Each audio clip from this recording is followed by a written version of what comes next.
நமஸ்காரம். வனதுர்காபீடத்திலிருந்து விஸ்வநாதன். தனுசு ராசி. தனுசு ராசிக்கு அதிபதி குரு பகவான்.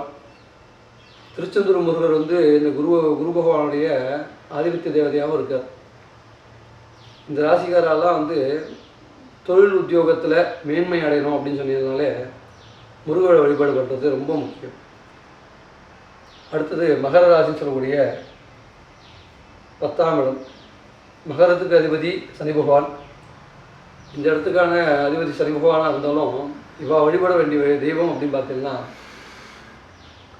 ஆஞ்சநேயரை ரொம்ப பிரதானமாக பிடிச்சிக்கிறது.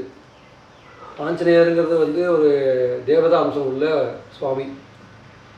பிரார்த்தனை பண்ணி ராம பக்தனாக இருந்து தேவதா ஸ்தானத்தை அடைஞ்சவர்.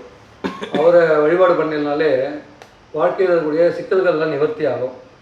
நிறைய பேர் மகராசியில் பிறந்த வாழ்க்கை சில பேர் ரொம்ப சிரமப்படுறோன்றான்.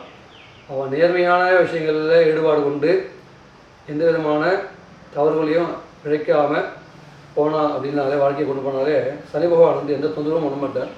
அவரே ஆட்சியான தேவதையாக இருக்கிறதுனால சனி பகவானுக்கு அப்படின்னு பிரார்த்தனை பண்ணும்போது ஆஞ்சநேயர் சேர்த்து பிரார்த்தனை பண்ணுறது ரொம்ப விசேஷம். அடுத்த வீடியோவில் சந்திப்போம். நமஸ்காரம். வனதுர்காத்மியம் சர்வலோகம் மாத்திர சக்தி.